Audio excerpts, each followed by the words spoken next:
Բարև ձեզ, Civic-ի այսօր զրուցելու ենք քաղաքացիական պայմանագիր խմբակցության պատգամավոր Արման Եղոյանի հետ։ Բարև ձեզ, պարոն Եղոյան։ Շնորհակալ եմ, որ եկաք։ Պարոն Եղոյան, ինչպես արդեն գիտենք, Եվրոպական խորհրդանում վարչապետը հանդես եկավ ելույթով շուրջ կես ժամ տևողությամբ։ Վարչապետը խոսեց տարբեր թեմաներից եւ դա քննարկման առարկա է դարձել նաեւ Հայաստանի ներսում, որովհետեւ ներհայաստանյան թեմաներով եւս վարչապետը խոսել է, բայց սկսենք սահմանազատումից, երբ վարչապետը ասաց, որ Կիրանցում տեղ ունեցած սահմանազատումը, եթե տեղի չունենար, կարող էր հանգեցնել պատերազմի եւ որը խոչընդոտվում էր կամ փորձ էր արվում խոչընդոտել ընդդիմադիր հատվածի եւ եկեղեցականների գլխավորությամբ, պարոն Եղոյան, արդյոք չափազանցված չեն այն պնդումները, որ եթե Կիրանցում սահմանազատում չլիներ, դա կլիներ պատերազմ ու շատ է մեղադրանքները ձեզ, որ դուք սպառում եք մարդկանց անընդհատ պատերազմով եւ տանում եք ձեր հետևից։ Չէ, ոչ թե մենք սպառնում ենք պատերազմով, այլ մենք ասում ենք, թե որ քայլերը, որ մտքերը, որ ինչ տիպի քաղաքականությունը կարող է հանգեցնել վերջում պատերազմի, ոչ միայն Հայաստան-Ադրբեջան հարաբերությունները, այլ ցանկացած երկու պետությունների հարաբերությունները։ Մեր ասածը դուք կարող եք պրոյեկտել ցանկացած երկու պետությունների վրա, որոնք ունեցել են կոնֆլիկտ ժամանակին, ինչ որ ձևով փորձել են դա լուծել, ստացվել է կամ չի ստացվել, եւ նույն արդյունքը, նույն պատասխանը դուք կստանաք։ Պատերազմ ասվածը դուք դες մի հասկացեք, էլի, որ այսօր մի բան ասեցիք եւ վաղը կլինի պատերազմ։ Պատերազմ ասվածը դուք պատկերացրեք։ Կոնֆլիկտի շարունակություն, այսինքն։ Կոնֆլիկտի շարունակություն։ Բայց պարոն Եղոյան, կոնֆլիկտի շարունակություն։ Դուք ասում եք հավանաբար կլիներ, վարչապետը պնդում է, որ այդ եթե սահմանազատումը տեղի չունենար, Հայաստանի Հանրապետությունը այսօր կլիներ ոչ թե անկախ պետություն, այլ առավելագույնը արտաքին կառավարման ներքո գտնվող տարածք։ Եթե վարչապետը տենց ասում, ուրեմն նաեւ մեզ հետ կիսվում է իր օպերատիվ տվյալներով, որոնցով միգուցե այն ժամանակ, բայց այն ժամանակ էլ չէ կիսվել, կարծեմ թե հենց յուղեր Կիրանց։ Հենց դրա համար քննադատում, որ դուք պատերազմով եք սպառում։ Բայց դուք դա նույնից եմ ասում, դուք այդ նախադասության հակառակ կողմը նայեք, էլի, ոչ թե եկեք սահմանազատում անենք, որ պատերազմ չլինի։ Այդ տրամաբանությամբ չէ, այլ լավ, որ չենք անում սահմանազատում։ Բա ինչ ենք անում։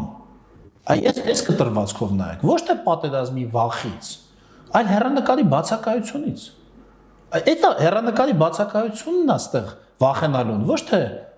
հենց բում պատերազմը, հեռանկարի բացակայությունն է ինչ որտեղ եթե կուզեք բերում պատերազմի։ Դուք այսպես դա հասկացեք։ Եթե դա ասողները, եթե Բագրատ Գալստանյան, մյուսներ եւ այլ ասեն, այ ոնց էր ասում, Կիրանցով գնալու եմ բան, Արցախ, չէ, տենց էր ասում ինքը։ Բան, հա, եւ դա գործողության պլան է։ Այո։ Եվ ինչ կլինի այդ գործողության պլանից հետո։ Վարչապետի ասածը հենց այդ է, որ եթե դու չես հասցեագրում երկկողմ հարաբերություններում առկա խնդիրները, ոչ թե կատարում Ադրբեջանի պահանջը, այդ չի է հարցը։ Այլ չես հասցեագրում այդ խնդիրը։ Կար այդտեղ սահմանազատման հարց կային տարածքներ, որոնք գտնվում էին զորքերից մեկի կամ մյուսի վերահսկողության տակ։ Շատերը խոսում են մեր զորքերից, բայց մոռանում են նշել, որ հակառակ կողմից են զինվորները որոշակի տեղերից հետ քաշվել, Ադրբեջանն հետ քաշվել։ Այո, եղել են, բայց մեր խնդիրը չի դա թմբկահարել է։ Ես ուզում եմ այստեղ տեսեք, այդ բանը անընդհատ պատտվում է, իսկ ես որ հետ եմ քաշվել, դու խնդիր չի դրված եղել զորքերի հայելային հետ քաշում իրականացնել։ Դա էլ է վարչապետը առաջարկում եւ էլի բոլորն ասում են չէ, ոչ մի հայելային չլսենք բան։ Խնդիրն այն չէ, որ արի դու 10 մետր հետ գնա, ես էլ 10 մետր հետ գնամ, ստեղծենք դեմիլիտարիզացված նեյտրալ գոտի, այդ չէր հարցը։ Խնդիրն է, որ ստեղծենք պետական սահման։ Ոչ թե ստեղծենք, այլ գետի վրա սահմանազատենք, նշենք մեր պետական սահմանը եւ զորքը, զինվորներին զորքը փոխարինենք սահմանը պահնելով։ Այս process-ն է տեղի ունեցել։ Հիմա պարոն Եղոյան, քննադատությունները շատ են, որ սահմանազատման գործընթացը առաջ չի գնում։ Եթե նախկինում քննադատում էին, թե ինչու է սկսում այդ process-ը, հիմա ասում են ինչու առաջ չի գնում եւ ինչու առաջ չի գնում, պարոն Եղոյան։ Այդ հանձնաժողովները ունեցել են մի քանի հանդիպում, ես կարծում եմ, որ որոշակի աշխատանքային հարցեր են այնտեղ ճշգրտվում, որից հետո չեմ կարծում, որ որևէ լուրջ խնդիր լինի, ամեն դեպքում մենք պետքա նույնից եմ ասում, ոչ թե աչքերով նայենք հենց այս պահին գետնի վրա ինչա տեղի ունենում, այլ նայենք թե քաղաքական process-ի տրայեկտորիան ուր է տանում, այսինքն ինչ տեղի կունենա, եթե process-ը այսպես շարունակվի։ Ոչ թե նայենք այս պահին, այսօրվա պահին, հենց հիմա կատարվեց սահմանազատման հաջորդ կիլոմետրը, թե չկատարվեց, այլ ինչ են խոսում դրա մասին կողմերը, ունեն պատրաստակամություն, աշխատում են հանձնաժողովները, ճշգրտվում են, չգիտեմ, հերթականությունը, քարտեզները, մյուսը տեղում կատարվում են որոշակի աշխատանք, կատարվող աշխատանքը հակասում է, թե չի հակասում ձեռք բերված սկզբունքներին։ Հիմա օրինակ Թաթոյանը որ բաներ, աղմուկ է դրել այն հարցով, չէ՞։ Ի ցույց տված կադրի մեջ։ Հəl տեսեք, ձեզ մի հետաքրքիր բան ասեմ։ Ինքը ցույց է տալիս, այդքան լրագրող նստած մեկը չի հարցնում։ Մենք տեսնում ենք սահմանից բավականին առաջ գտնվող մի դիրք, որը 22 թվից է այնտեղ հայտնվել, եթե չեմ սխալվում, 22 թվականին 22-ի սեպտեմբերի հարձակումներ, եթե հիշողությունս չի դավաճանում, կութի կողմերում է, հա, հենց իր ցույց տված քարտեզում սահմանից ես հետո դա չափեցի մոտավորապես 500 մետր դեպի Հայաստանի տարածք, խլված մի դիրք։ Եվ հետո ինքը ցույց է տալիս արդեն այդ դիրքից մոտ ուղիղ գծով, անկյունագծով է էլի գնում, փոքր-ինչ վերև, այսինքն ուղիղ գծով, էլի դա կոնկրետ չափել եմ, 800 մետր հետ գտնվող իրանց առաջապահ դիրքից 800 մետր հետ գտնվող ուղիղ Հայաստանի սահմանի վրա ինչ որ ինժեներական աշխատանք, ասում է տեսեք ադրբեջանցիները ներխուժել են, լսի, նրանց առաջապահ դիրքից 800 մետր հետ է կատարվել այդ աշխատանքը։ Ուր են ներխուժել։ Որտեղից են ներխուժել։ Նրանք կանգնած են հիմա այն դիրքում, որտեղ հիմա ինժեներական աշխատանք է կատարվում, 800 մետր առաջ են հիմա կանգնած։ Իրանց զորքը հենց հիմա կանգնած է 800 մետր, բայց սկսած 22 թվականից, ոչ թե անցած թվականի հուլիսից, անցած թվականի հուլիս-օգոստոսին, ընդհակառակը իրանց ամենաշինական ինժեներական աշխատանքը տեղափոխել են հետ դեպի սահմանի վրա։ Բուն պետական սահմանի վրա, որտեղ դե ինքը մենք սատելիտով չենք տեսնում, էլի այնտեղ կոնկրետ, ասենք ինչի հետ կա, ասենք կարող է միտեղ կարող է էքսկավատորի, չգիտեմ, մի հետք լինի, ասենք սահմանից 1 մետր, 2 մետր, այս կողմ կամ դա ամեն դեպքում դեռ սահմանազատված բանի գործընթացի մասին, այլ բանակային տեխնիկայի աշխատանքի մասին ենք խոսում։ Այդ ձևի եթե մենք դնենք մետրով, որ մեր դիրքերը թող նայեն։ Մեր դիրքերը թող նայեն, ես ասում եմ։ Այսինքն եթե մենք դա համարում ենք, ելի եմ ասում, իրաց դիրքից հետ գտնվող ամբողջական աշխատանքը, եթե մենք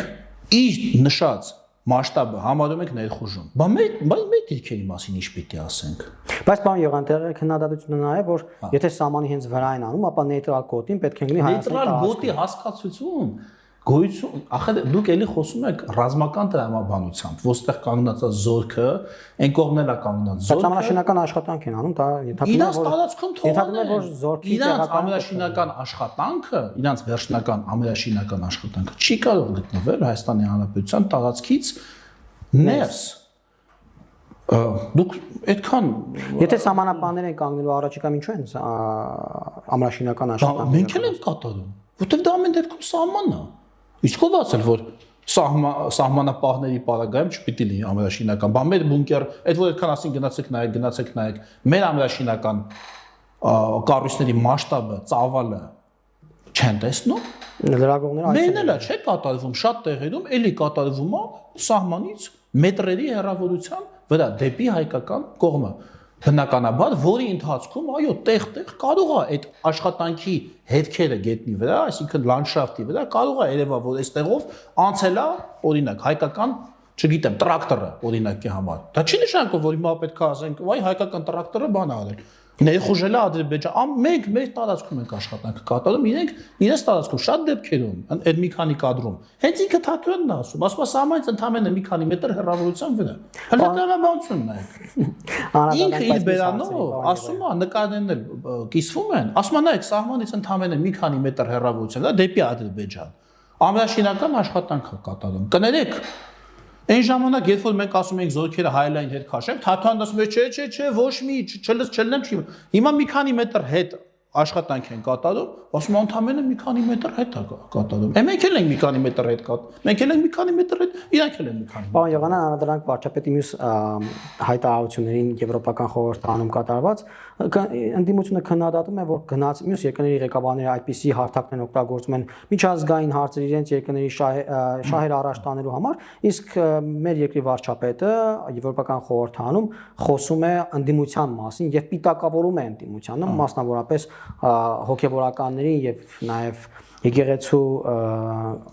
վերնախավին, նշելով, որ այս process-ում որոշ հոգեվորականների ներգրավվածության թեմային չէր անդրադառնա վարչապետն ասում։ Եթե չտեսներ, որ այդ հոգեվորականների էմիսարները եւ նրանց հետ փոխկապակցված որոշ լոբիստական կազմակերպությունների ներկայացուցիչներ Եվրոպական խորհրդարանում եւ միջազգային հեղինակավոր այլ կառույցներում փորձում են տարածել, թե Հայաստանի կառավարությունը սահմանափակում է խղճի ազատությունը, թե Հայաստանի բռնապետությունը եւ այլն։ Իրականությունն այն է, որ որոշ հոգեվորականներ, ովքեր ցինիկ կերպով խախտել են հոգեվոր բարեվարկության բոլոր կանոնները, այդպիսով իրենց խոցելի դարձել օտարերկրյա հատուկ ծառայությունների համար, իդեպ նրանցից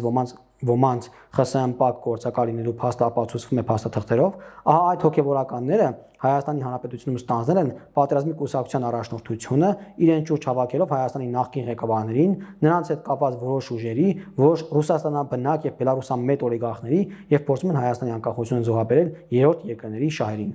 Վարչապետը ահա այսպիսով գնացել է եւ խոսում է հոգեվորականների,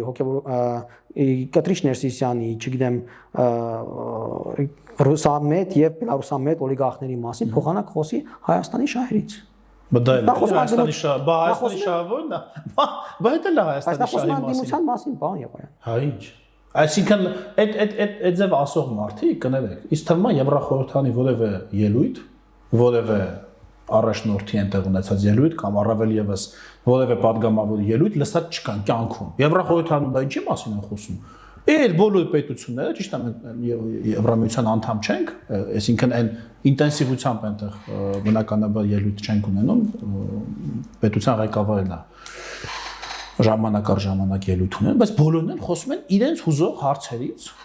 Այս կամ այն չափով մանավանդ երբ որ դուք եք ասում, դա վերաբերում է ոչ միայն մեր զուտ ներքին քաղաքականությանը, այլ նաև մեր արտաքին քաղաքական միջավայրին։ Բայց ինչից պետք է վարչապետը խոսի։ Այն խնդիրը, որոնք ակտուալ են։ Այսինքն իրանք որ գնում են այնտեղ դրները ծեծում են, ասում են վայ հասեք, այդ իրանք էմիսարները որ գնում են, ես գիտեմ էլի ովքեր են ինչ են ոնց են անում։ Վայ հասեք, փրփեք, բան խղճի ազատության դեմ բանել է։ Այդ իրանք չեն անում։ Բայց իրանք գնացել են, խոսացել են, վարչապետը գնացել է, իրենց պատասխանել է։ Բա որ գնում են դեռ ստորագրի հավաքներ են կազմակերպում Եվրախորհրդարանում, թե հասեք խղճի ազատությունը։ Այդ մարդկանց էմիսարները, ընդդիմության էմիսարները եւ Բարսաստիճան եկեղեցականների էմիսարներ են այնտեղ, երբ որ գնում են ստորագրի հավաքներ են հավաքում Հայաստանի Հանրապետության կառավարության դեմ։ Այդ ժամանակ այդքանը նորմալ է իրենց համար։ Իսկ երբ որ վարչապետը գնում հակադարձում է դրան, անվան ոչ թե թաքուն կաբինետից կաբինետ գնալով եւ բան անելով, ինչ որ նամակներ բաժանելով, այլ հրապարակային բոլորի առաջ ելույթ ունենալով, դա վատ է, չի կարելի։ Մանավանդ եթե մենք խոսում ենք պատերազմի եւ խաղաղության մասին, մենք ոչ չենք խոսում, ասենք, ինչ որ տենց շատ նեղ, ներքաղաքական, ընդհանրապես իրենց ոչ վերաբերելի հարցից, պատերազմի եւ խաղաղության հարցը Հայաստանի մասին չի։ Քննադատությունը նա է, պարոն Եղոյան, ոչ թե Հայաստանի մասին էր, այլ ՔՊ-ի մասին, այսինքն ոչ թե Հայաստանի շահերի վարչապետը առաջ տանում, այլ քաղաքացիական պայմանագիր կուսակցության։ Եվ արժեվ մտրություններ են ու Եվրոպարլամենտից, եվրոպական ընդհանրապես երկրներից ընտրություններում աջակցություն էր խնդրում կամ խնդրում էր լոյալություն գուցե։ Դե ամեն կուսակցություն էլ, ամեն մի նորմալ կուսակցություն էլ ինքը կարծում է, որ իր առաջ տալած արժեքները, իր առաջ տալած քաղաքականությունը նաև իր պետության շահն է, չէ՞, ամեն մի նորմալ կուսակցություն այդպես պիտի մտածի։ Բա ուրիշ ո՞նց պետք է մտածենք, այո, մենք մտածում ենք, որ այն արժեքները, այն քաղաքականությունը, որի մասին մենք խոսում ենք, այո, նախ եւ առաջ Հայաստանի Հանրապետության շահից են բխում եւ նաեւ բա առանց կուսակցության ո՞նց են այդ շահերը առաջ մղվելու, չէ՞։ Եթե մենք խոսում ենք պատերազմից եւ խաղաղությունից, եթե մենք խոսում ենք կոնֆլիկտային ինքնությունից եւ խաղաղ համակեցության մեջ ապրող ինքնությունից, այս հարցը, այսինքն բա ո՞նց այդ երկուսը իրարից տարանջատենք։ Իրավունք ունի, բա իրանք էլ գնում են իրանց կուսակցական շահից են խոսում, ասենք դաշնակցականները որ գնում են տեղ ստորագրի հավաք են անում։ Այդ ստորագրությունները հավաքում են հանուն հայ առաքելական եկեղեցու, հա, հանուն հայ առաքելական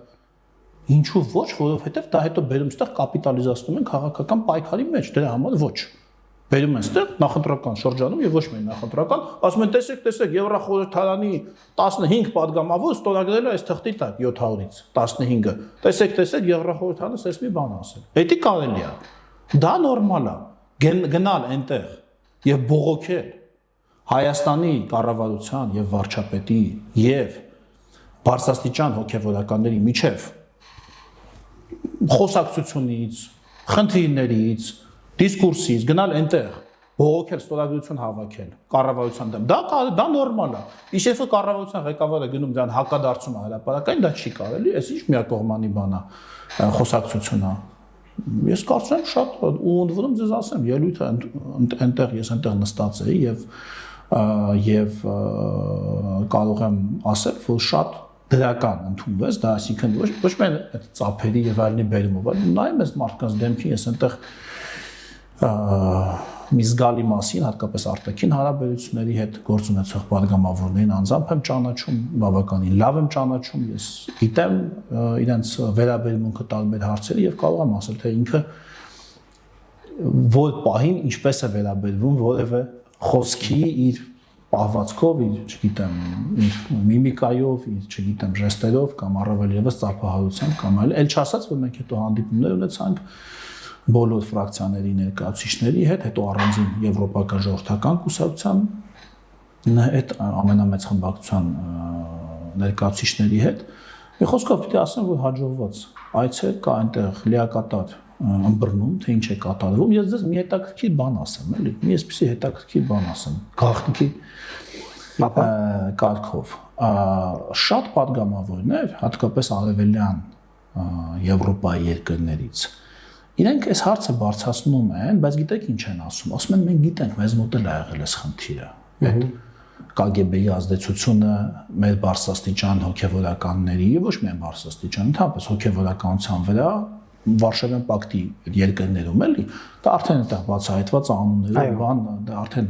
բան գաղտնիք չի էլի, եւ իրենք ոչ թե ասում են վայ, այս ինչ արշավա եկեղեցու դեմ կամ խղճի ազատության դեմ, իրենք մեզպիսի հարցում մենք գիտենք, որ այդ խնդիրը կա, ասում բայց ոնց անենք, որ հնարավորինս անվնաս եկեղեցու համար անվնաս լուծվեն այդ հարցերը, այսինքն այնպես չստացվի, որ այդ KGB-ական արտաքին գործակալական ազդեցությունը տարանջատելու process-ում կոպիտ ասած թացը չորին խառնվի, ինչը շատ լեգիտիմ մտահոգություն է, այսինքն իրենք խնդիրը ընկալում են եւ ինչ որտեղ ուզում են օգնած լինել, ոչ թե իրենք էլ իբր հավատացել են, թե Հայաստան եկեղեցու դեմ արշավա կամ նման մի բան, իրենք էլ են դա տեսել, բոլոր արևելա եւ ուղղափառ եկեղեցին եւ կաթոլիկ եկեղեցիները արևելյան Եվրոպայի դա տեսել են եւ դա իրանցով ես չես Պարոն Եղան, այնտեղ լուստրացիա են իրականացրել։ Ինչու Հայաստանը չի իրականացնում։ Ասեմ, ես հիշեցնեմ, որ իրենք ամեն դեպքում դե յուրե անկախ պետություններ էին, այդ պետությունները այո սովետական միության գերիշխանության տակին, բայց իրենց հատուկ ծառայությունները ամեն դեպքում տեղակայված էին, գործում էին, այդ թվում եւ փաստաթղթերը եւ ամեն ինչը իրենց պետությունում էր, ասենք, չգիտեմ, բան ասենք, սեկյուրիտատն Ռումինիայում էր, Շտազին Գերմանիայում էր արևելյան, լեհերն իրանց ունեին, մյուսներն իրանց ունեին, այսինքն իրենք ամեն դեպքում անկախ պետություններ էին։ Սովետական միության մեջ եղած պետությունները անկախ պետություններ չէին եւ այդ ամեն ինչը կառավարվում էր հենց Մոսկվայից։ Եվ այստեղ ես թույլ տվեք ասեմ, որ ինձ թվում է, որ մենք գործ ունենք տեխնիկական խնդրի հետ, այսինքն փաստաթղթերի հասանելիության հետ կապված որոշները ինչպես տեսանք հասանելի են, ինչպես Եզրաս Ներսիսյանի դեպքում, ճիշտ եմ չէ՞։ Կարո մականվապ։ Ինչպես։ Կարո մականվապ։ Կարո։ Հետաքրքիր է։ Հա, ինչպես իր դեպքում տեսանք ու դա չի հերքվում, այսինքն ոչ թե Կարծես հերքել են, հա։ Չլիներ այտենց հերք, չէ, գիտեք, այդպես այդ հերքում այդպես չի, ես տեսա այդ, դա հերքում չէ, դա ուղղակի շուտով բառերի շարան, այլ կոնկրետ, ի՞նչն է հերքում։ Կամ պիտի հերքես փաստաթղթի իսկությունը, կամ պիտի հերքես փաստաթղթի այժմեականությունը։ Ոչ մեկը, ոչ մյուսը ես չտեսա այդ հայտարարությունը, ոչ այդ թուղթը սուտ է, կեղծ է։ Կամ պիտի ասես հա եղել է, ասենք ժամանակին ջահել էինք բոլորը, այդ ձևի մարդիկ էլ չէ եղան, այս մեր վայ իբր իրանց անկախականներ։ Իբր անկախական ներկայացողներ, հա ինչ կա որ հելել են այնտեղ կան, մի քանի հոգի Պասկևիչյան բան, այդ հակից բան։ Հա ինչ անենք, որ այն ժամանակ ով չէ։ Անեն քիչ մնաք ասի, բա իհարկե, բա մենք սաղս, մենք բոլորս տո շարժման մեջ էինք, բա մի քիչ էլ խոսածներից սաղ կբացվեն։ Ասենք գոնե սուս մնան, լավ ամոթ է, ասենք հասկանում ենք, որ դա շատ լայն տարածում է եղել։ Ունեցել։ Okay, հասկանում ենք, բայց դա գլուխ գովալու բան չկա այդտեղ։ Դա համաչելու բան է, պետք է համաչելն է, ոչ թե գլուխ գովան, ասեն դա համատարած է, ինչ անենք։ Շատ բաներ ունեմ համատարած։ Համատարած այնքան բաներ կան, ու ամեն համատարածից չպետք է անես։ Պարոն Եղվանի, վարչապետը խոսեց նաև ԵՄԱ անդամակցությունից, արդյոք ակտուալ է դառնում Հայաստանի համար եւ հատկապես ձեր կուսակցության համար, որովհետեւ առաջիկայում ընտրություններում մարդիկ նաև այդ համատեքստում պետք է ընտրություն կատարեն, Եվրամիություն գնալը։ Այո, մենք ընդունել ենք։ Բայց շատ օրենքներ ենք տեսել, որ մնացել են թղթի վրա, օրինակ։ Չէ, բայց դուք իմ ինձ հարց եք տալիս, ասում եք ակտուալ է մնում, ասում եմ, չէ, ոնց թղթի վրա։ Օրենք ենք ընդունել։ Եվ մենք շարժվում ենք այդ ճանապարհով։ Որն է այդ ճանապարհը։ Այդ ճանապարհը Հայաստանի Հանրապետությունում տարբեր ոլորտներում ստանդարտները Եվրամիության չափորոշիչներին համապատասխանեցնելն է, այսինքն ճանապարհը դա է այս կետից սկսած։ Ինչ ենք ասում մենք։ Ասում ենք մենք գնում ենք այդ ճանապարհով։ Ոչ մեկ մեր ձեռքը մեզ չի խանգարում, չէ՞, մեր ստանդարտները, մեր ոչ մեկը չի ասում, չէ՞, քո բանի սննդի անվտանգությունը, մենք չունենք դրա բանի կարիք, դուք ասեք Եվրամիության կողմից հաստատման կարիք,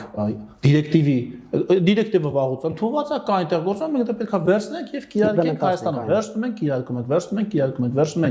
կիրարկում ենք, եւ երբ որ գալիս է այն պահը, եւ դու դա արդեն դա չես կարող թաքցնես, էլի, երբ ստանդարտների առյուծի բաժինը համապատասխանում է այն մակարդակին, այն ծավալին, որտեղ արդեն դու հանգիստ կարող ես տալ եւ անդամության դիմում, անդամության հայտ, որը բնականաբար պիտի քննարկվի, այնտեղից պիտի լինի պատասխան, որը կարող է լինել տարբեր, կամ այո, կամ դեռ սպասենք, կամ սա եք բաց թողել, նա եք բաց թողել, հա, բայց ցանկացած դեպքում դու ունենում ես Եվրամիության ստանդարտներին համապատասխանող տնտեսություն, հանրային կառավարում, արդարադատություն, այն մյուս բոլոր ոլորտները։ Այսինքն հիմա տեսեք այն պետությունները, որ Եվրամիության անդամ դեռ չեն։ Դիցոք ասենք Մոնտենեգրոն, ամենամոտն է, հա, անդամության։ Իրանք նույնիսկ եվրոն են վերցնել, առանց Եվրամիության ասելու։ Պարոն Եղվան, բայց հարցը գիտեք ո՞րն է։ Տեսեք, բացի ստանդարտները Եվրամիությունը նաև քաղաքականության մասին է, դա նաև քաղաքական ուղղություն է, ճամբար է, հա, կոպիտ ասած։ Մենք գնում ենք դեպի Եվրամիություն այդ իմաստով, քաղաքական իմաստով։ Այո, մենք գնում ենք այդ ուղղությամբ, բայց դա խոսակցության մյուս հարթությունն է, այո, բնականաբար երբ մենք խոսում ենք ձեր ասած արդեն անդամությանն է վերաբերում։ Այո, անդամության։ Բուն անդամությանն է վերաբերում, այո, մեր ընդունած օրենքը դա է ասում։ Մենք գնում ենք այդ ճանապարհով։ Այո։ Բայց ես ուզում եմ ասել, որ իսկ դուք չեք զգում, որ մենք շատ հարցերում օգտվում ենք այդ ձեր բառերով ասեմ, ճամբարի կամ այդ միության աջակցությունից կամ առավելություններից։ Մենք արդեն իսկ շատ հարցերով օգտվում ենք, չէ՞։ Մենք եկեք մի բան նկատենք։ Մենք այսօր ֆրանսիական զենք ենք առնում։ Դեռ ֆորմալ լինելով հապկ անդամ։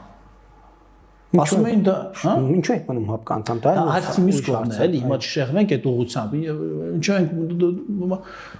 մնացել է այն բանը, այն հայտը ներկայացն այն ժամանակին Եվրահանձնաժողովի ղեկավարներից մեկը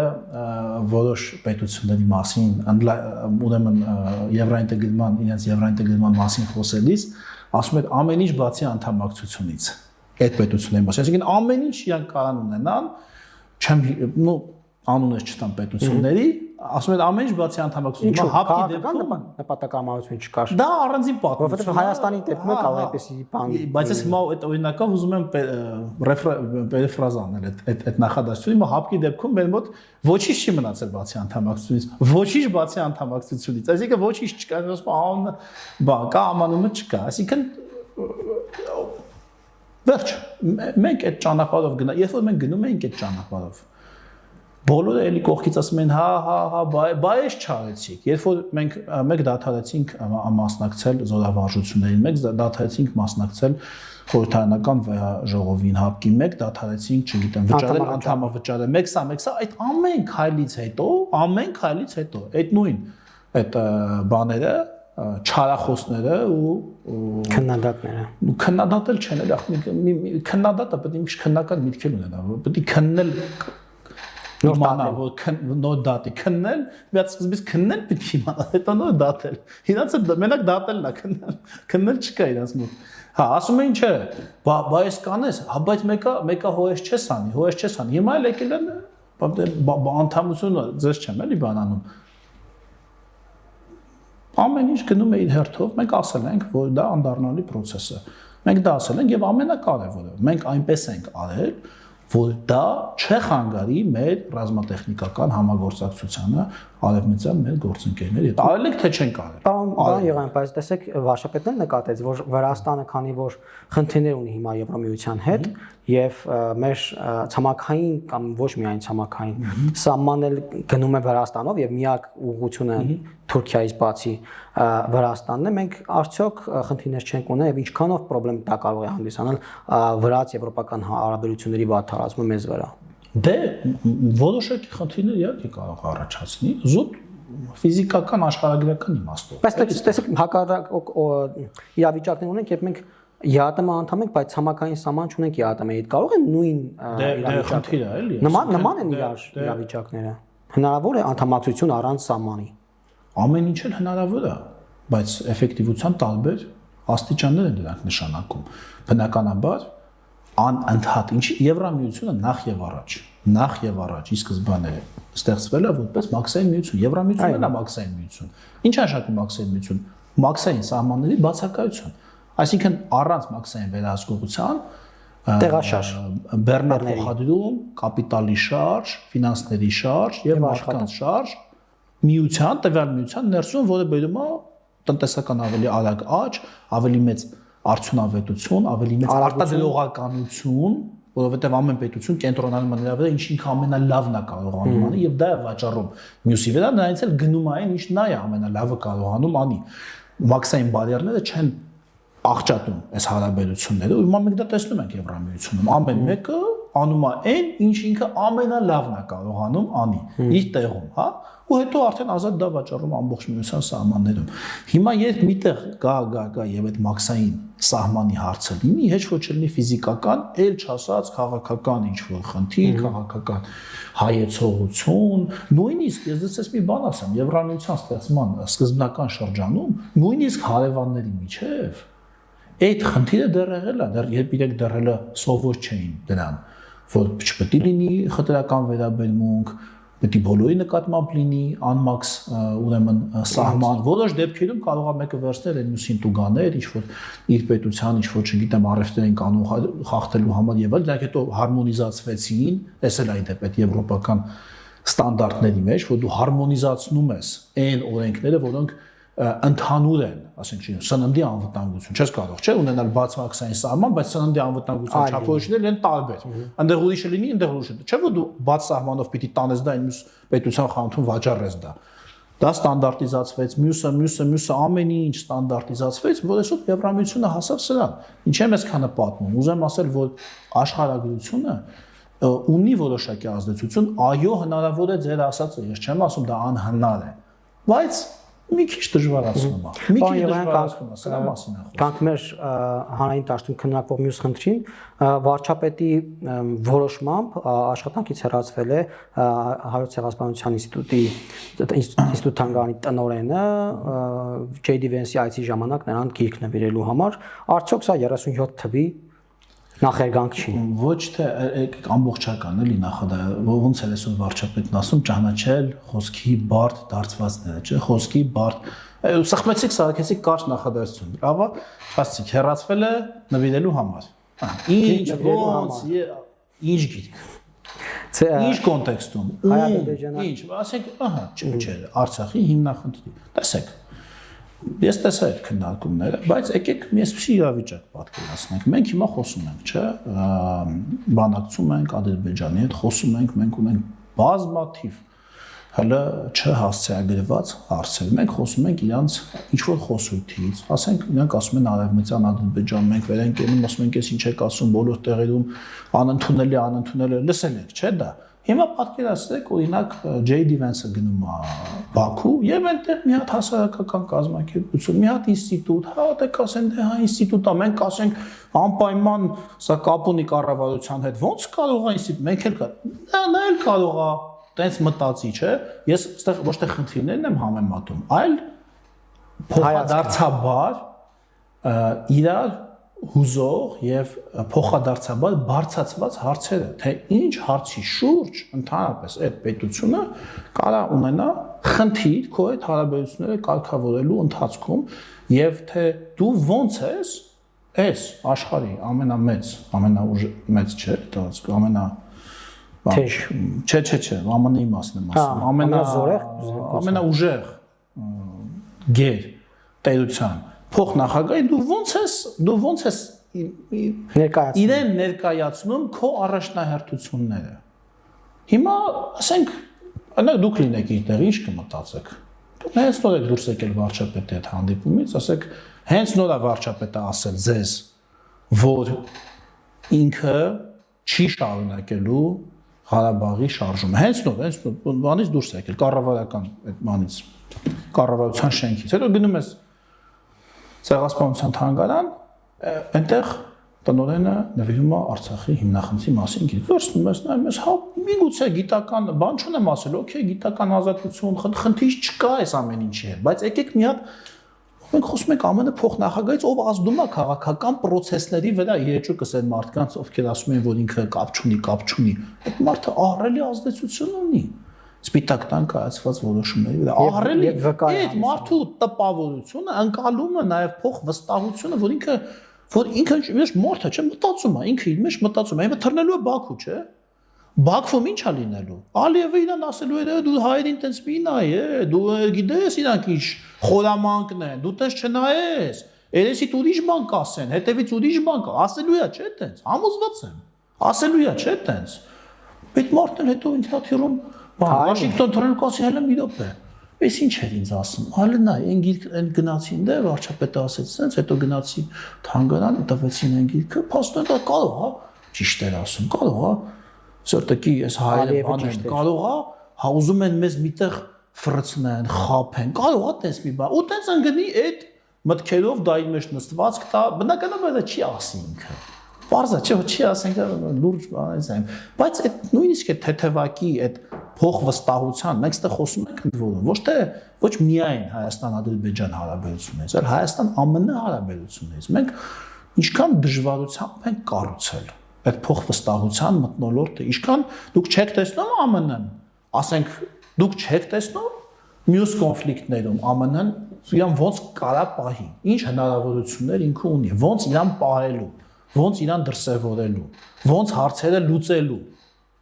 Հայաստանից անգամներով ավելի մեծ եւ տարածքով եւ ուժով եւ հնայով եւ զորքով եւ ամեն ինչով պետությունների հետ շփումն է։ Չեք տեսել օրինակներ չբերեմ, էլի։ Քանի ղեկավար եղավ Սպիտակ տանը եւ քանի այդ կամ ինտերնետում այդ շատ լայն լուսաբանվել է։ Ինչ խոսակցություններ տեղի ունենում Սպիտակ տանը եւ ինչ խոսակցություն տեղի ունեցավ Հայաստանի վարչապետի հետ։ Ինչ վերաբերմունք, ինչ հարգանք մեր բարձրացած խնդիրներին։ Այդ հարգանքը նես չէ որ այնտեղ հատես պատրաստի դրած է եղել, մենք էլ գնացել ենք, մենք աշխատանք ենք տարել դրա համար։ Մենք վաստակել ենք դա, փորձել ենք ներկայացնել մեր տեսակետի ճշմարտացիությունը եւ մեր անկեղծությունը։ Դա մարդ աշխատանք է, այսինքն տետատետ աշխատել ենք մենք այդ մարդկանց հետ։ Մենք ասելով կառավարությունը նկատի ունեմ, վարչապետը, արտգործնախարարը, այն մյուսը դեսպանը, այն մյուսը ամեն մեկը իր տեղում պատկերացրեք, ասենք այդ հարաբերությունը դու կառուցում ես, ու հետո ասենք ինչ որ կասկածի ворթ է մտնում այդ բանի մեջ, իսկ կարող է ամեն դեպքում իրանք նկատի չունեն այն ինչ ասում են, պատկերացնում եք, ասենք այնքան բարձր է այստեղ բանը ռիսկը կորցնելու արդեն իսկ ունեցածը, որ իմ կարծիքով մենք պետք է մի քիչ ավելի շրջահայացնենք, հասկանանք, թե ինչ է էլի գտնվում սեղանին։ Վարչապետը Եվրախորհրդանում նաև խոսեց Ղարաբաղից բռնի տեղահանվածների մասին, ասելով, որ իրենք պետք է վերջնական հանգրվան գտնեն Հայաստանում եւ բնականային հարցեր լուծվում նաև իրենց համար, ու այսօր էլ իր ուղիղ եթերում վարչապետը ասաց, որ խաղաղության եւ պատերազմի կուսակցություններ կան ու միակ ուժը Հայաստանում, որ ասում է, որ Ղարաբաղյան կոնֆլիկտը փակված է եւ խաղաղության կուսակցությունն է ստեյության, դա քաղաքացիական պայմանագիր կուսակցությունն է ու պետք է մարդիկ, եթե ուզում են խաղաղության գնալ ու փակել Ղարաբաղյան շարժման էջը, ապա պետք է ընտրեն քաղաքացիական պայմանագրին։ Այսինքն, պարոն Եղոյան, դուք կարծում եք, որ ընտրությունների հիմնական տարբերակվածությունը, ասեմ, դա է լինելու, այսինքն մարդիկ ընտրատեղամաս գնալու են հիմնականում որպես կանոն ընտրելու խաղաղության եւ պատերազմի միջև կամ Ղարաբաղյան շարժում լինելու ու չլինելու միջև։ Դա հիմնական լեյտմոտիվներից մեկն է լինելու, բայց ինչի՞ միայն դա։ Ինչի՞ միայն դա։ Ազնիվ աշխատանքը։ Ազնիվ աշխատանքը ի հակադրություն թալանի եւ պետության ռեսուրսների անխնա շահագործման իօգուտ իրենց անձնական գրպանի կոռուպցիոն սխեմաները։ Ես խոսում եմ էլի, որ հիմա ասում եմ, էլի հեսա կգտնվեն այդ վայ վերլուծաբանները կասեն, բա ձերոք էլ մի հատ sense կոռուպցիոն դեպք ա եղել, մի հատ ես մարդիկ, ես թափես մասշտաբները կանխորոշում են հասկացությունները, այսինքն որևէ մասշտաբ, որևէ երևույթի կանխորոշումը հասկացեք, հիմա ես չեմ ուզում էլի նույնց եմ ասում, էլի չեմ ուզում իրանց բերանը լեզու դնեմ, բայց ասենք, հա 100 ծառն էլ է ծառ, 1000 ծառն էլ է ծառ, միլիոն ծառն էլ է ծառ, բայց միլիոն ծառը անտառ է արդեն, 100 ծառը դեռ անտառ չի։ Ես նույնց եմ ասում, սա այն կոնտեքստով չեմ ասում, որ դե փոքր կոռուպցիան հեչ, մեծ է շատ, դրանից չի, բայց այն որ այսօր կառավարության կողմից կա հստակ քաղաքական գիծ, որ չի հանդուրժվելու, իհարկե կարող է լինի, մարդիկ են, բոլորն են մարդ են, բայց չի հանդուրժվելու եւ չի հովանավորվելու բարձրագույն մակարդակում քաղաքական, չի հովանավորվելու, չեն լինելու կրիշներ, բիզնեսների համար, չգիտենք ոնց է, ինձ մի հարցրեք, գնացեք բիզնեսմեններից հարցրեք, չեն եղել կրիշներ, չի եղել բան, չորնինալ, չի եղել, սև կասա չի եղել, այն ժամանակ գիտեք ինչ լուրեր էին տարածում քաղաքում, որ դուք չգիտեք, կոնֆլիկտի, այդ նույն կոնֆլիկտի անվան, կոնֆլիկտի համար, զենքի համար, այդ ամեն ինչ չի, որ կարաս բաց թափանցիկ անես, սև կասա էլ է պետք որ զենքա բան, այսինքն ես Թե որ խոսում եք պետք է ասեմ, եթե իրանք այսքան իրանք sense են բան, ես էլ պետք է ասեմ, տեսանք, իրանք սև կասան էլ տեսանք որտեղ էր, իրանք 80-ականների զենքն էլ տեսանք որտեղ էր, ու ինչ վիճակում էր, ու ինչ արժեր, ու ինչ որակի էր, այդ ամեն ինչը տեսանք, հիմա այդ ամեն ինչը չկա, կան պրոբլեմներ, հա կան պրոբլեմներ, բայց մենք գնում ենք պրոբլեմները լուծելու ճանապարհով մեկ, եւ մենք չենք հարստահարում, մենք չենք տանում, մենք չենք նվազեցնում, մենք ավելացնում ենք եղածի վրա, բերում ենք, դնում ենք, տալիս ենք, որի ընթացքում այո կարող են լինել պրոբլեմներ, սա մի իրավիճակ է, երբ որ դու դիտավորել տանում ես, դա ոչ թե սխալ է, այլ դա դիտավորություն է, դու սխալմամբ չի, որ ասենք Ռոբերտ Քոչարյանի գրպանում $200 միլիոն է հայտնվել, պահիտակ случайно стулом зацепил, դա սխալ չի, դա կոնկրետ գիծ է, քաղաքական, դու քո նպատակը, որ սենց ենք անում, այսքան անդեղից, այսքան անդե փայ, այսքան անդե ներդրում, այսքանը պատտում եք սարքում եք, այսքան վերջում էլ նույն այսքան։ Հիմա պարոն Եղան կան ուժեր, որոնք հայտարարում են միասին հանդես գալու մասին, նոյան տապան են ստեղծել, մյուսները առանձին են հանդես գալիս, բայց խոսում են, որ հետո միավորվելու են, բայց չէ, մեկը կա, օրինակ Սամվել Կարապետյանի ուժը, որ հայտարարում է, որ նախկինի ղեկավարների հետ չի նախընտրական համագործակցություն չի լինելու։ Իսկ հետընտրական այդ նախընտրական այդ կարա ասի, դա հաշիվ չի։ Գյումրիում էլ էին ասում, մենք կոալիցիա չենք կազմելու։ Ընտրությունից հետո գնացին, Վարդան Ղուկասյանին ընտրեցին քաղաքապետ, ու էլի այդքանից հետո համարձակվեցին ասել, որ մենք կոալիցիա չի, մենք պատասխանատվություն չունենք։ Ես դες մենք կյանքում չեմ լսել։ Աբսուրդ է, այսինքն մենք հիմա ազգային ժողովում ենք, չէ՞, պաշտոնյաների ընտրում անկախ ինքնավար մարմինների, այնտեղ բարձրագույն դատական մարմինների եւ դատական խորհուրդը եւ համազգական դատարան եւ մի խոսքով հա ասեք պատկերացրեք ես քվեարկում եմ չէ ես քվեարկում եմ հետո ես ասեմ ինչ որ հարց տամ ու ընդ որում նա անկախ մարմին է այսել նա անկախ մարմին է ինչ քաղաքապետը ավագան նա ինքնավար մարմին է ես ինչ որ չլինի ինչ որ նվազագույն եթե այնտեղ ինչ որ խնդրեմ եղավ ես ինչ որ լուրջ խնդիր տվեց իր պաշտոնի հետ անհամատեղելիության պատկերացնեք էլի մարդուն ընտրենք մեկ էլ գնա քաշարքի վրա բռնվի այնտեղ ասենք ես ինչ աստիճան ես պիտի բանան պիտի ասեմ սխալ է ընտրությունն են կատարել չենք նկատել պիտի ուշադիր այսինքն ինչ բացատրություն տամ ես չեմ կարող ասեմ դե ինչ կապ ունեմ հիմա ընտրել եմ ինքը գնացել է այնտեղ ուղակի ինչ ուզում է թող այնտեղ իր համար աշխատի առավել եւս ավականիում երբ դու հավասարը ես քաղաքապետն էլ ավականի Քաղաքապետն էլ ավականի, դու էլ ես ավականի, քեզանից մեկն է ինքը։ Նայես չի անկախ մարմին է այնտեղ միտեղ աշխատում է իր համար։ Հա? Հիմա այդ մարդիկ ասում են բանը։ Նախընտրական բան չի, իսկ հետընտրական ինքը չի կարող լինի Հայաստանի վարչապետ, ոչ տեխնիկապես, ոչ քաղաքականապես, ոչ մի ձևով։ Էդի Սահմանադրական մեծամասնություն կստանան, կփոխեն համապատասխան։ Միևնույնն է, նույնիսկ եթե նախ չեն ստանա, նախ դա իրանք էլ գիտեն որ չեն ստանա համապատասխան մեծամասնություն ստանալը դա խաղուփոս չէ համապատասխան մեծամասնություն մենք ստացել էինք բան 18 թվականի հեղափոխությունից կատու դանում ազգային ժողովի տեղերի 2/3-ը կատակ բան չէ դա պարզ դա ոչ պարզ եւ ոչ էլ որակյալ մեծամասնություն է դա որակյալ մեծամասնությունից մի բան էլ ավելն է 2/3-ն է ոչ թե 3/5-ը այլ 2/3-ը դա կներեք դա շատ լուրջ թիվ է ես դա այդքան հեշտ բան չի իրանց համար նույնիսկ միասին վերցրած բոլորին բայց նույնիսկ եթե մենք գնանք այդ կանխավարկածով Վովա ջան պետք է լինի ազգային ժողովի առաջին նիստ այո նիստ պետք է լինի այդ նիստին պետք է ինտերվի վարչապետ առաջին հարցը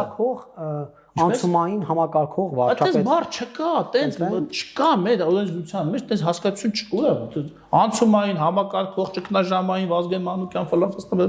այդպես հասկացություն չկա վարչապետ ազգային ժողովին առաջին նիստը որ գումարվեց եթե Պարզ մեծամասնություն է ստացել քաղաքական ուժը միանգամից անհապաղ նախագահը ազգային ժողովի падգամավորների վստահությունը վայելող տեխնացուին այսինքն ցուցակի առաջին համային նշանակում է վարչապետը ինչպես եղել է 2018 եւ 21 թվականներին ահա եթե չի լինում պետք է ընտրվի առաջի հարցը երկիչի կարա մնա առանց վարչապետ նույնիսկ 1 րոպեով Առաջի հարցը ազգային ժողովի բոլոր օրենքներից առաջ, բոլոր բարդ քննարկումներից առաջ վարչապետ ընտրելն է։ Եվ ձեր կարծիքով ով է լինելու այդ վարչապետը։ Այսինքն, օրինակ Ռոբերտ Քոչարյանը գալու է Նարեկ Կարապետյանին ընտրի վարչապետ։ Դուք պատկերացնում եք նման բան։ Ռոբերտ Քոչարյանին ճանաչողները, իրեն տեսածները իր հարցազրույցները գոնե մեկ անգամ կյանքում լսած մարդը, ել չասած ավելի խոր է իրեն ճանաչող մարդիկ։ Ինչ են կարծում։ Իսկ ինչ է լինելու ձեզ։ Եթե հանկարծ իրենց նման բան հաջողի, հակառակն է լինելու։ Այսինքն Ռոբերտ Քոչարյանը։ Իրենց ձայները տալու են Ռոբերտ Քոչարյանին, բայց պետք է անեն։ Չէ, որ ասեք ես եկեք բան չանենք, էլի, թղթերի բանով լեզվով չխոսանք։ Իրական մենք ճանաչում ենք, չէ, ռեալ մարդիկ են։ Նայ մենք այդ մարդ նախագահ եղել, գիտի տեսել ենք ամեն ինչ, ասենք, երկար չասեմ, էլի։ Այդ երիտասարդ տղային էլ գիտենք, քիչ թե շատ, ասենք, տեսնում ենք, խոսում ինչ-որ այտենց, օքեյ, բաներ ասում, մարդ չկա, հա։ Գիտենք, իր քաշն էլ գիտենք, նրա քաշն էլ գիտենք, Սամվել Կարապետյանի քաշն էլ գիտենք, եւ Գիտենք նաև այն մարդկանց քաշը, ում հետ իրանք ընկերություն են անում կամ ում շատ հարազատ են իրենց համարում Հայաստանում եւ Հայաստանից դուրս։ Հիմա ինչ եք կարծում, այս ամբողջ ռասկլադը իմանալով, ինչա ձեզ թվում։ Ռոբերտ Քոչարյանը գնալու է եւ եթե ունենա նույնիսկ նման հնարավորություն, նման տեսական հնարավորություն ցան եւ Նարեկ Կարապետյանին կամ որևէ մեկին այս մոլորակի վրա որևէ մեկին ընտրելու է ի ձեռքով այսպես կոճակը սխմելու է որ նա ընտրվի վարչապետ, ոնց եք դուք դա պատկերացնում։ Ես կներեք, ես ինձ թվում է մարդկանց ունեմ ճանաչելու ունակություն, քիչ թե շատ, միգուցե ոչ պրոֆեսիոնալ մակարդակի, բայց ես դա բացառում եմ։ Իսկ հակառակը, ահա, որ Նարեկ Կարապետյանը շատ հանգիստ կարող է կոճակը սխմի ու Ռոբերտ Քոչարյանն ընտրի վարչապետ, այդ դա Նարեկ Կարապետյանի պորտրետի համար, այսպես ասենք, հոգեբանական պորտրետի համար շատ հավանական, շատ հնարավոր քայլ է ամենևին բացառման ոչ ենթակա։ Այ այնպես որ Գյումրի երկուս ասողները թող ասեն, թե ով է իրենց Վարդան Ղուկասյան երկուսը։ Ով է իրենց, թող հիմա ասեն, հա, Մարտուն Գրիգորյան նման հետո չասեն, մի շաբաթ կորեն, մտածեն, ծանոթ թեթևանեն, ծանոթ որոշում է, ծանր է որոշումը։ Հարց չկա։ Հիմա ասա որ ծանր է որոշումը։ Հիմա ասա, այո, մենք ո՞նց ենք ասում, մենք ո՞նց ենք ասում։ Մենք այսքան բան ուրեմն չենք վախենա կասենք։ Մենք ո՞նց ենք ասում, այս մեր օրակարգերը, մենք ո՞նց ենք բաց ասում ենք, չէ՞, սուտ բան պահել ենք հիմա։ Հիմա ենք, չէ՞, ամեն ինչ հիմա ասում ենք։ Իրանք էլ թող գնան ասեն, բայց իրանք գիտեն որ դա այդ ռասկլադը լինելու դեպքում իրանք տենց են ուրիշ ձև չունեն իրանք դա գիտեն, որովհետև իրանք դա գիտեն այն աղբյուրից, որ ընդհանրապես հայտնվել են քաղաքական տարածքում։ Շնորհակալ եմ պարոն Եղոյան։ Լավ։ CVK-ի եթերում զրուցեցինք Աման Եղոյանի հետ, տեսություն կհանդիպենք։ Հավանիչ տեսանյութը եւ բաժանորդագրվիչ նորությունները բաց չթողնելու համար